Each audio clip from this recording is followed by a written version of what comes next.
Hello, ladies and gentlemen. This is JT from Above and Below the Belt. I want to talk about allegedly, um, the rumors are talking about the fight with Errol Spence versus Sean Porter did 300, maybe 350,000 pay per view buys, and I was very surprised about that. I was very surprised about that if that's the correct number.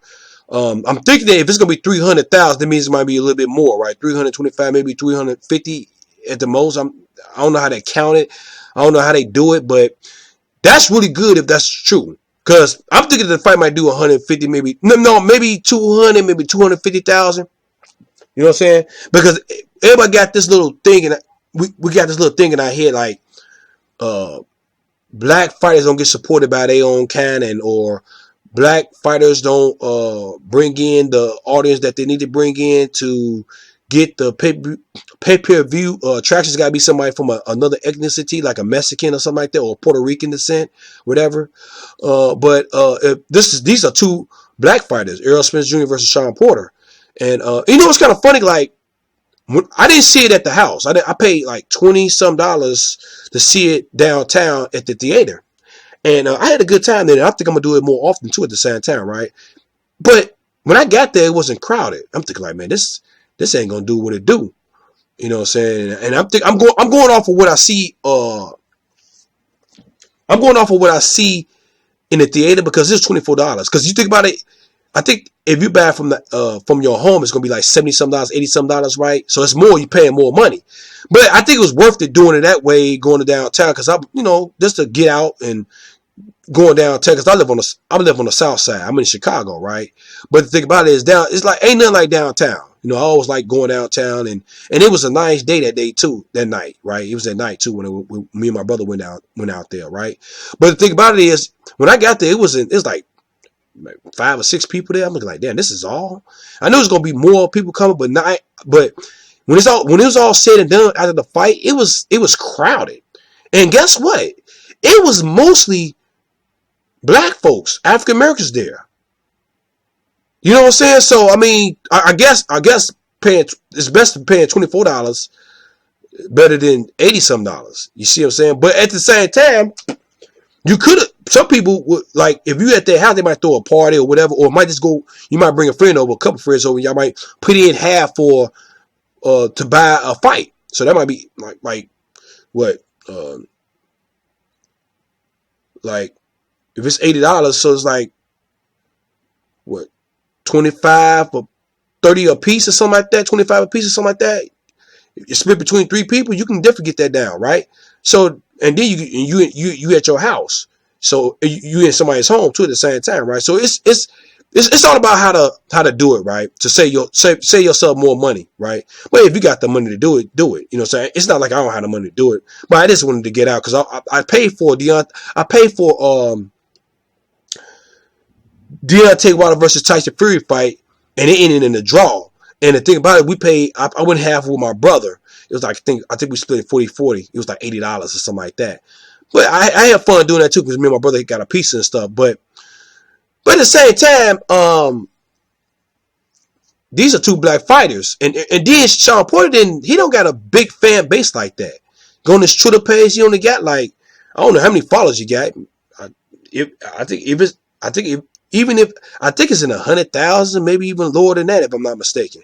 But he don't got no 1 million over, not 900,000, 600,000, 500. He's not even there. He's not even close to that number.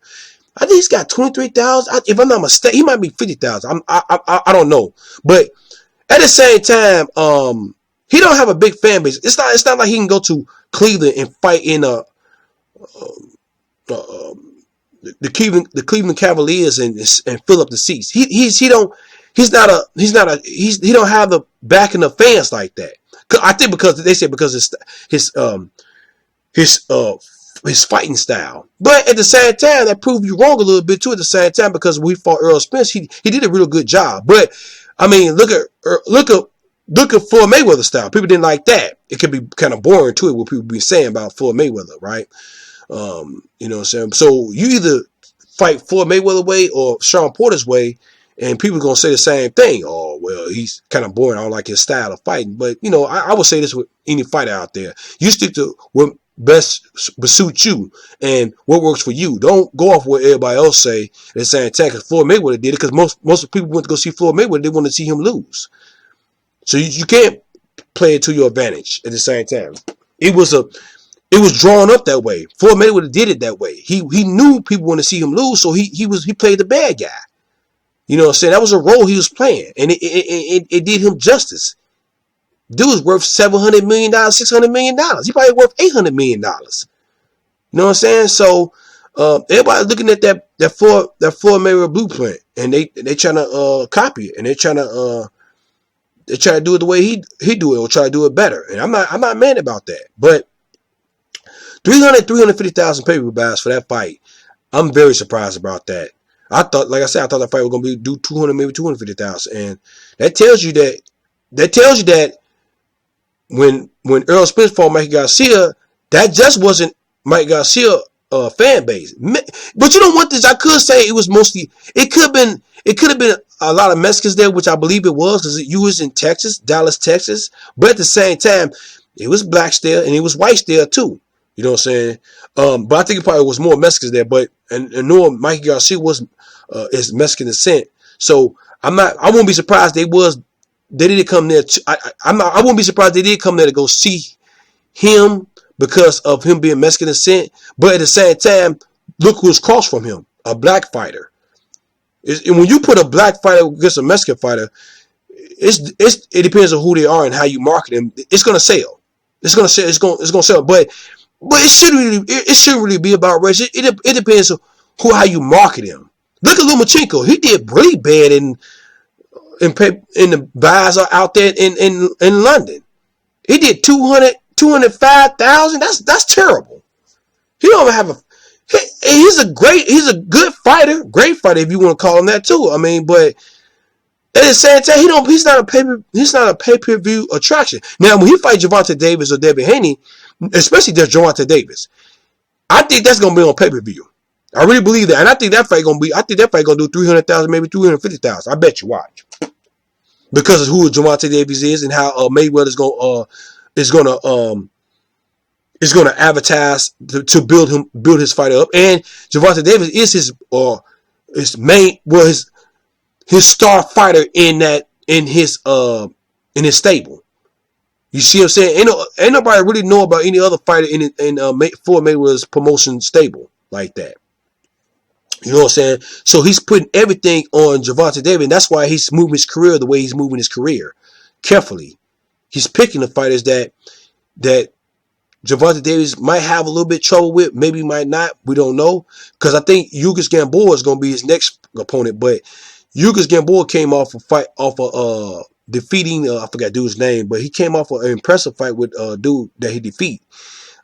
You know what I'm saying? So he still got some stuff in him, but he's like 36, 37 years old. He's on his way out the door. So at the same time, I still want to see Gervonta Davis do fight some young, hungry, you know what I'm saying, fighters. You know what I'm saying, known fighters, up and coming fighters, young fighters too. At the same time, instead of old fighters or past their prime or they got losing records and stuff like that, tomato cans. So people come up from another weight class to fight them. I don't want to see that. He should be past that right now. But I can understand what Floyd Mayweather is doing, because I'm not Floyd Mayweather. He's thinking it's a business decision instead of feeding Gervonta Davis to the wolves, what people might say, right? But at the same time, like I say, getting back to the topic, as in the pay-per-view buys.